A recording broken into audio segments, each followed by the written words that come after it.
Good day, you're welcome to Insight. By law, it is now a criminal offense to engage in same-sex amorous relationship or same-sex marriage in Nigeria. The bill that criminalized the act was signed into law by President Goodluck Jonathan after being passed by the National Assembly.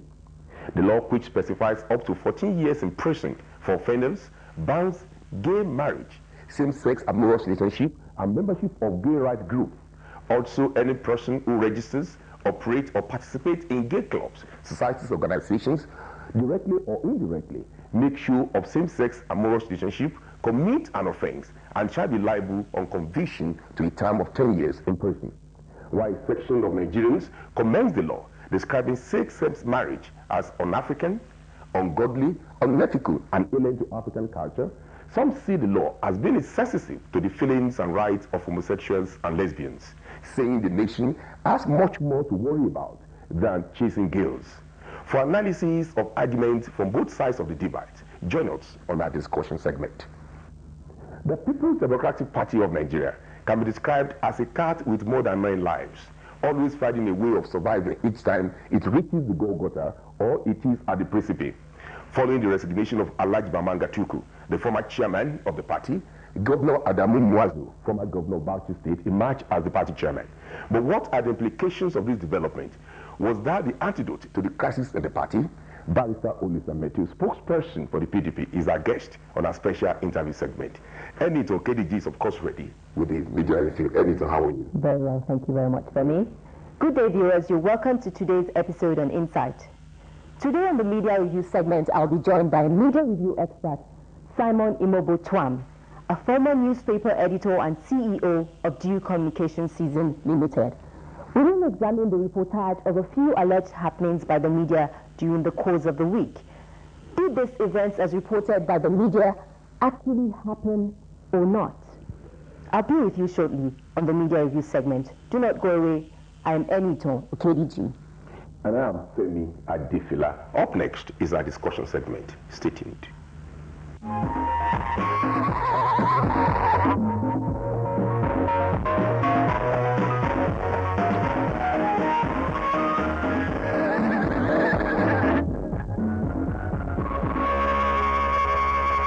Welcome back. It is now a criminal offense in the Federal Republic of Nigeria to openly profess homosexuality or lesbianism. While a section of Nigeria has commended the passage of this bill and of course the consequent answer of Mr. President, another section is crying foul, and it seems to enjoy the sympathy of a section of the international community. This morning, to discuss this law and of course its implication, I have two eminent Nigerians. I have Mr. Benga Onibogi, a two-time member of the Federal House of Representatives and of course Jabakada by profession. You're welcome, sir. Thank you. And I have a legal practitioner, Barrister Ofoneme Eno. You're welcome. Thank you very much. Yeah, I want to start from Mr. Benga Onibogi. Are you comfortable with this law? Do you believe it expresses the will and the aspirations of Nigerians?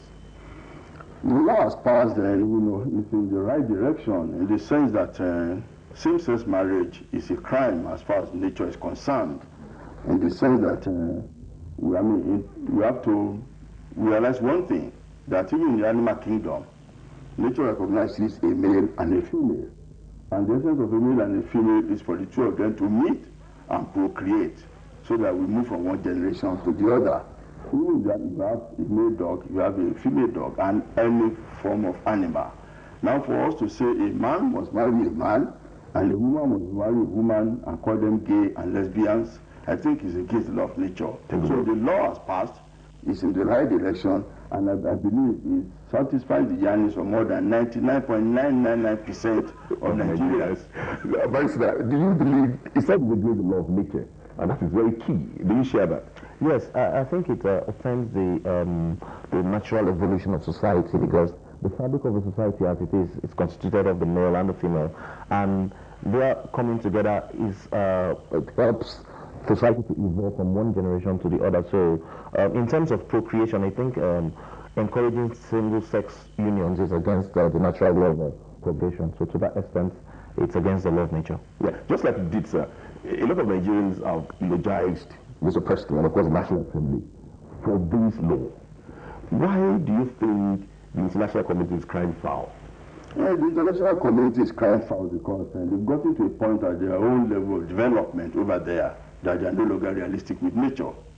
And again, they are always envious of Africans because we still have our customs, we still have our traditions that we believe in. Marriage institution is one of them. If you've come across some foreigners, especially Europeans, what they are crying for now is that they've lost everything as far as custom tradition is concerned. Because they don't believe in the institution of marriage again. A woman believes that she doesn't need a man to exist, and she just will be she just have one issue and leave the home and just be visiting the husband as if he's a friend. So they believe that anyway, such people. I was in Germany about 2-3 weeks ago, and the guy I went there to meet.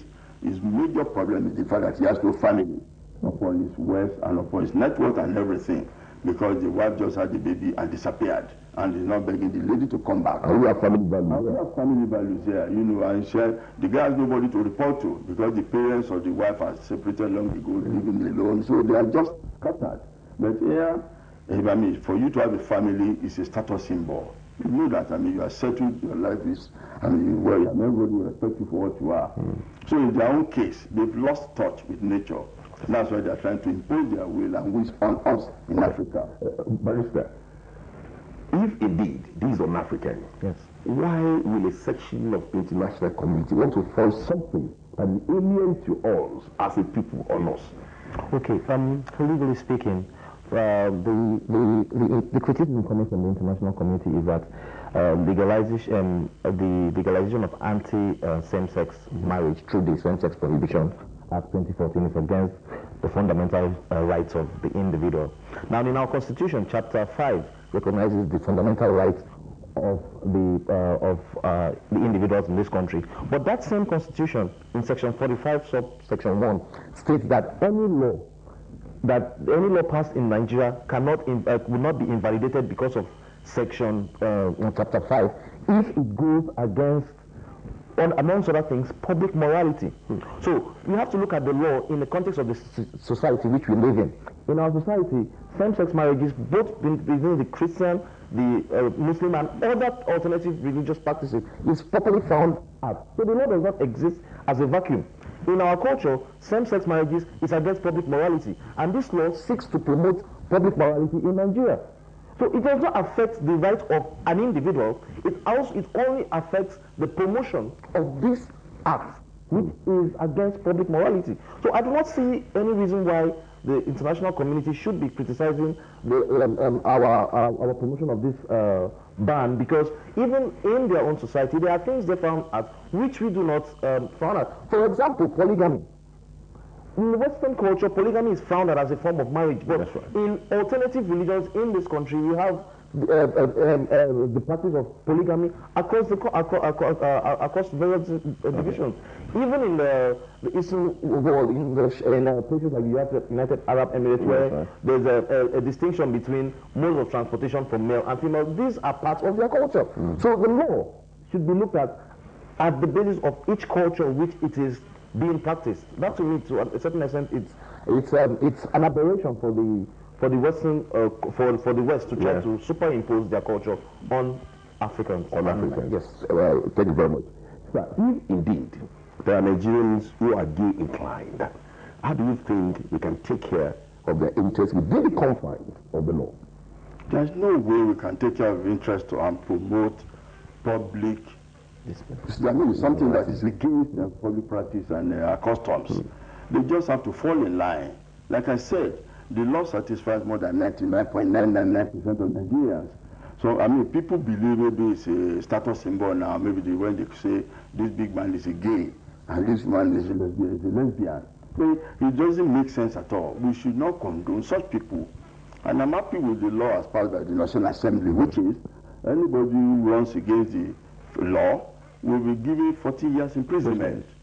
And anybody who is an abets such an illegal union will be given 10 years imprisonment. And I'm happy that at least this thing, with the passage of this thing with the announcement by Mr. President, I think it was earlier this week, a situation arose in Bauchi whereby 2 men were were being tried in the Sharia court for being alleged that they were gay. They were stoned, and even the court was turned upside down. Both the judge and this thing ran away, and the people held them by the jugular, and they were beaten to stupor because they were rescued by the police. You know, that is against public morality, and we should not even condone, not to talk or try to say we can accommodate.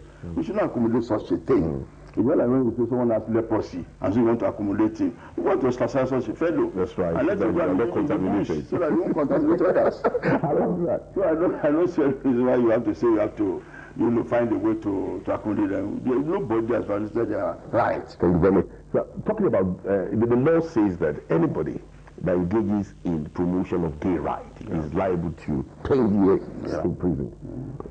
Tell me about it. Well, the law in Section 4, I think, of the Same-Sex Prohibition Act states that anybody who witnesses or promotes promotes same-sex union, registration of gay clubs, and anything that promotes homosexuality and lesbianism is liable to 10-year imprisonment. Now, you have to distinguish between promotion of this law of same-sex union and same-sex groups to an individual who is sexually inclined to homosexuality or lesbianism. The law does not target an individual just because you're a homosexual or you're a lesbian. It attacks those who want to promote the union of this type of culture. Okay. What that means, they are seeking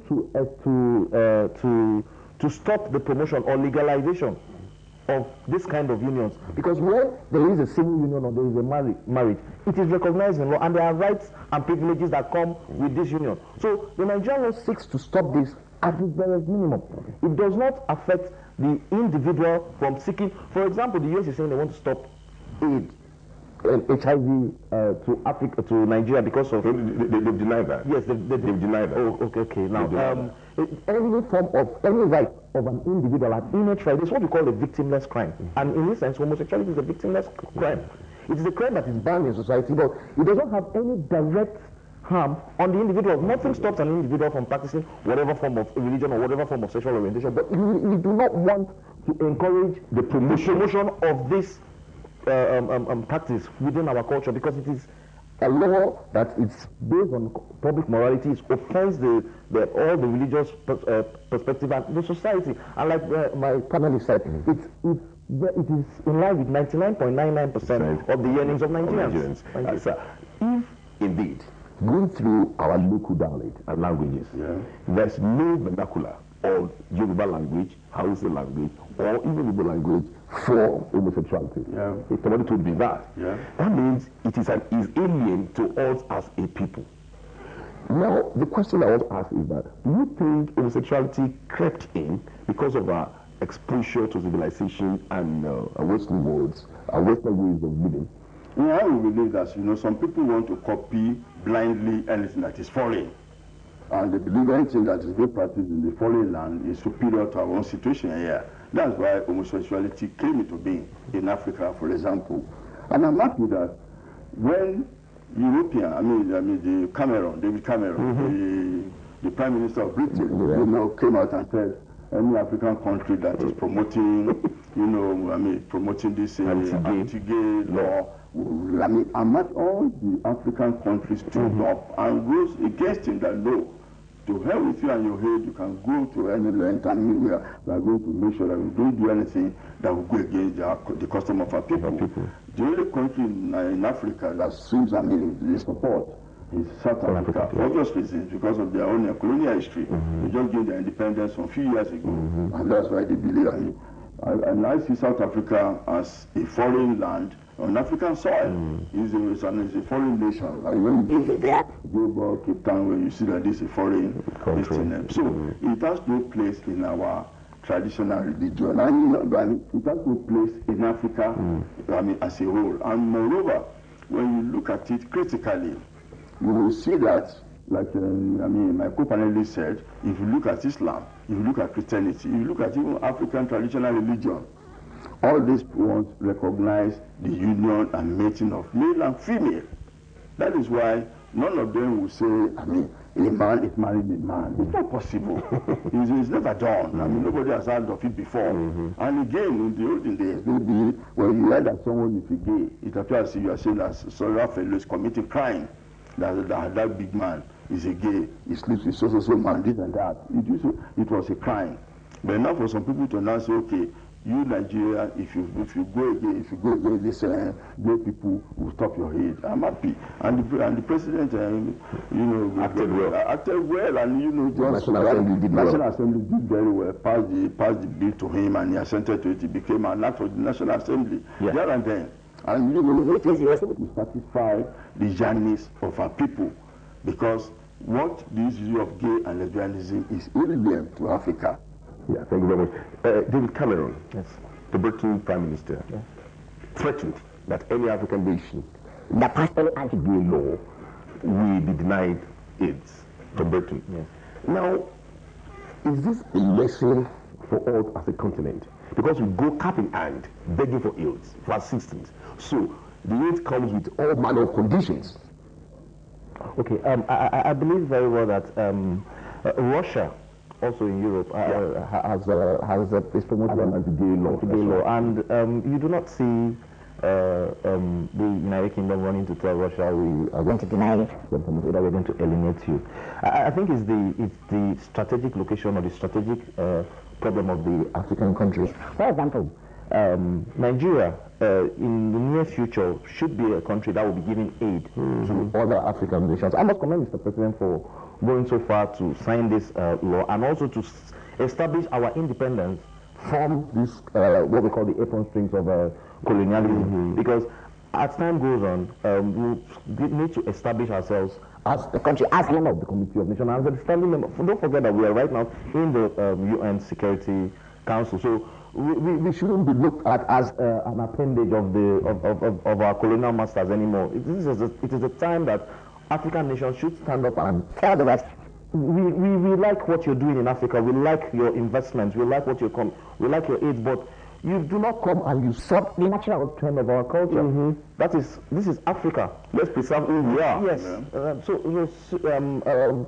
The British Prime Minister is saying that I think it's quite unfair to the sovereignty of Nigeria, and I think this is a statement that should be part of a diplomatic discourse whenever an opportunity arises between Mr. President and the Prime Minister. Thank you very much, Bernard. Now, somebody suggested that, as a step further, after the law has been passed, that religious bodies, Christians, Muslims, and other people of other faith, should go ahead to start sensitizing Nigerians, young and old, against the practice of lesbianism and homosexuality. Do you share this? No, I share that view 100%. However, the sermon is being preached in churches, and then I know of the Anglican faith I belong to. I know the former primate, Akinola, he had to tell the African, the US to secure. He went over there because when they were saying they were going to promote gay bishops, he told them, since you are part of the larger Anglican community of the whole world, you just have to make sure that you not allow these gay people to be bishops. And he went ahead to make sure he created a new Anglican church in the US. So the sermon is behind, the preaching is behind, and when it comes to this issue, Islam, they take the religion very, very seriously. That's right. And that's why you had the Sharia law, which I said earlier on, they were trying to two people in Bauchi, and they were being stoned. So definitely, the position is on. We need to encourage our, maybe Christian, Islam, and African traditional religion practitioners to make sure they make it every week affair, and people make it part of their sermon. My barrister. Yes. There's a new twist to the whole issue of lesbianism and homosexuality. Even now, the homosexuals are now adopting children. Don't you think there's something fundamental with the psyche of You see, this is, I earlier on said that it offends the natural evolution of society. That's right. The adoption. But what's already realizing that I need a child and I want to adopt? You see, it's a consequence of, when it was promoted in the first place, same-sex civil unions between a man and a man, or between a woman and a woman. Adoption was a natural consequence of this, because when two people come together, the presupposition is that there's a family. And what is the constitution of a family? A man, a woman, and a child. In this case, since the Western world have adopted same-sex as a form of marriage, procreation is a natural consequence of a marital union. And where both parties could not procreate, they could adopt. But you see, it offends the natural course of society, because how do you explain to an infant that growing up under a roof with people of same sex as your parents, you know, it begins to offend the psyche of that child when he grows up, because he sees that as natural. And you know, the consequence of this is that in the future you get to, if this is not up, we stand the risk of an extinction of the proper marital home, because you now have an argument. Thank you very much. I have a dad and a dad, or a mom and a mom, and you know, now to see a dad and a mom as an aberration. That's an aberration. Now, a dad and a dad, a mom and a mom. God forbid. Now, on the last note, word for those who have not come to terms with the reality of this law. Do you have a word for them? The word for them is to say reason with reality. Because the whole essence of human existence is for us to exist and be able to bring with the next generation. And the mere fact that two gay men and two lesbians, they will go ahead and adopt children, means that they know that their union is deficient. That it has no place in our culture, it has no place in history. So definitely they will need to know that what they are doing is more or less is a misnomer, and they fall in line with the natural law of nature, and make sure they have their children. And again, when you say you adopt, I mean, it's a child, or they adopt children. Well, I mean, there's no blood linkage. There's no human feelings. What's the word? Oh yes, the law, as it is, the Same-Sex Prohibition Act 2014, is in line with the Constitution of the Federal Republic of Nigeria. It is not contrary to any known international fundamental human rights provision in terms of its application in the society which you live in. So I believe this is a welcome development, and Nigerians should adopt this law and take it as part of the societal growth as we go on in the future. I want to thank Mr. Bungan. Thank you for coming. Thank you. Yeah, and I told you earlier on, he's a two-term member of the House of Representatives, and of course, my profession is an accountant. Thank you very much for coming. And of course, my barrister, a legal practitioner, Barrister Ono. Yes. Thank you for coming. Up next is our interview segment. Don't go away.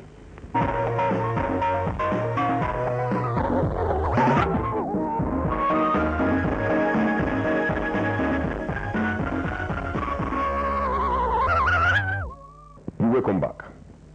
Nigeria's ruling political party, the People's Democratic Party, has been swinging the game the tide right now.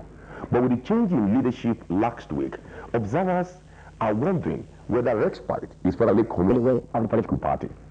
We need to discuss the party, its affairs, the intrigues, and of course, the power play. This one is the spokesperson of the party, the National Publicity Secretary, Olisa Metu. Is it true? He's a lawyer. But it's about to be called Olisa Metu. You're welcome, sir. Thank you. That shows you are a very simple person. And every Nigerian is title crazy and title conscious. Why don't you like me called by? So, Chief. I know you are a chief of the New Kingdom. Yes, but what is most important is in a civilized environment, everybody knows your name, and the title is not important.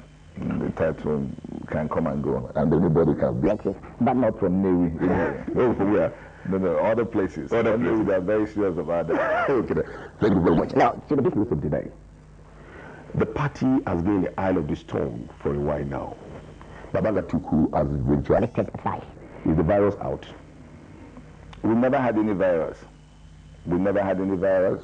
What happened is in every political party you do have challenges.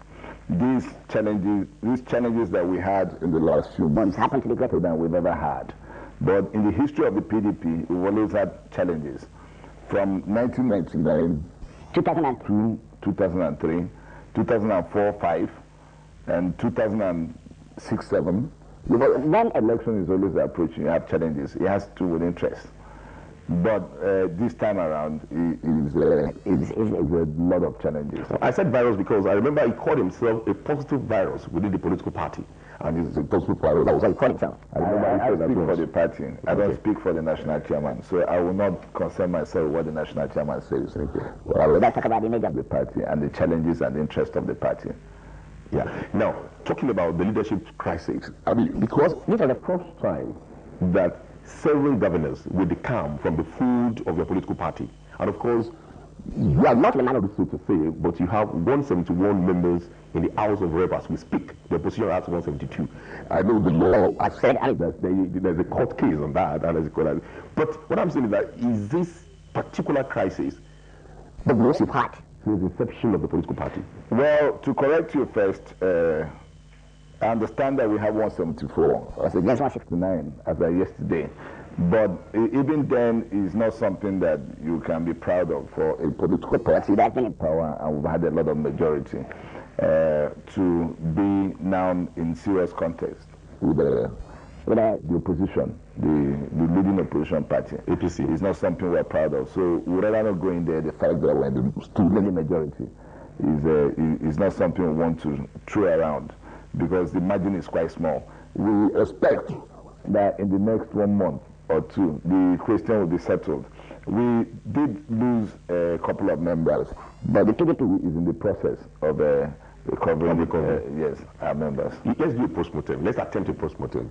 You think your problem is traceable to disagreement between the governors and the former party chairman?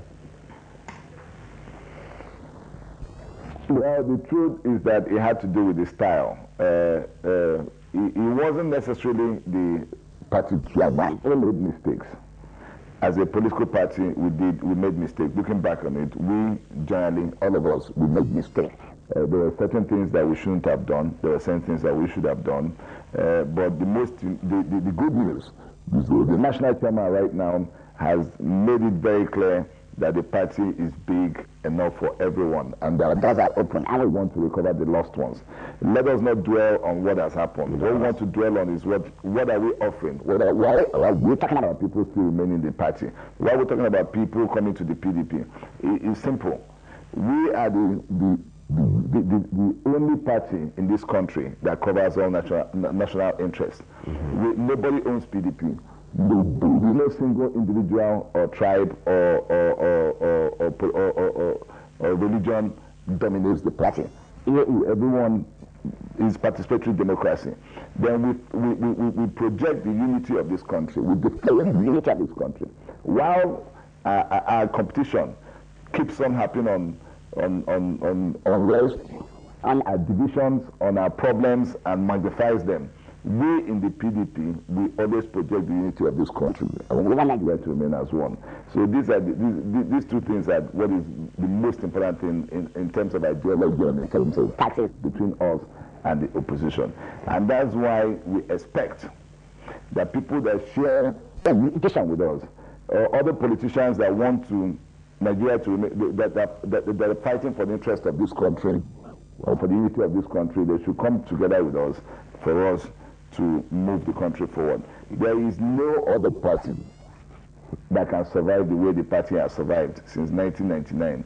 Other parties, they've changed names. Other parties, they've changed logos, they've changed, they will merge, they will demerge. Some people will do all sorts. There's a difference between the First Bank, Union Bank, and the Wonder Banks. So before you start advertising banks, no. Some people are major. Some political parties are major. No matter who comes and goes, the president will come. The president will leave. Now, the governor will leave, and they will go. The president will leave. There are opposition parties that figure from the north that you know that ruled this country before, and you remove a key figure that used to be a government. There won't be any other thing that they have to offer. There won't be any other rallying point. Now, let's talk about the soul of the party, because what happens to that party goes to Nigeria. That's what Nigerians believe. Okay, the ruling party. You You are a major stakeholder and a major editor in that food. How do you want to restore the soul of the party? Working in tandem, of course, with the new chairman. Well, it is simple. The people the ordinary people would take the party back to them. We want to do reconciliation. We want to do mobilization. We want to take the party back to the people. Exactly what we did in 1998. The way PDP galvanized the citizenry is what the new leadership wants to do. But before we do that, we need to change the image of the PDP in the minds of blacks. That's right. We've been unduly blackmailed, unduly painted wrongly in the minds of the Nigerians, especially using the media. When you think about PDP, you can't just do wrong things. They don't look at the good things about the party. So we have a huge task right now. Portray the PDP in a good way for people to appreciate the importance of our party, to understand why we continue supporting the PDP. We can only do that by showcasing the performance of our elected and appointed officials, government. Our governors, the ministers, the commissioners in the National Assembly, their achievements. We will bring it to the fore, and so as we begin to actually this party means well. But for now, the only thing that you do here is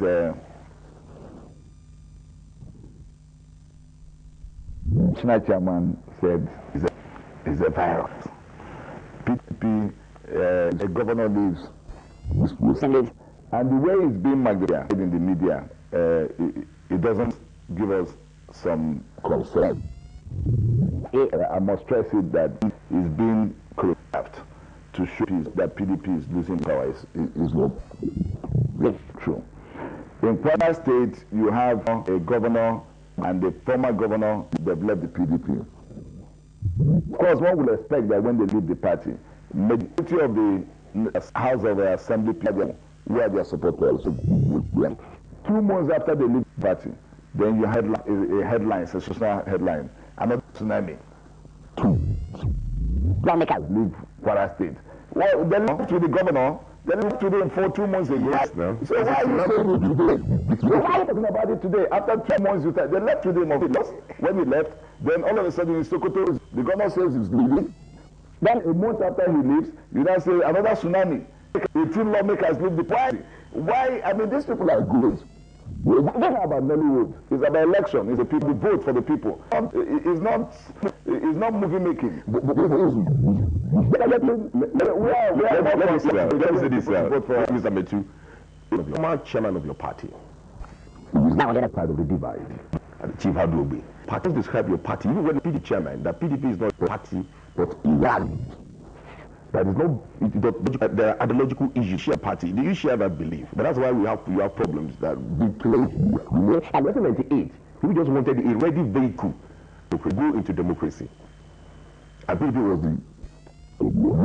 I don't make comments about individuals. I don't talk about individuals.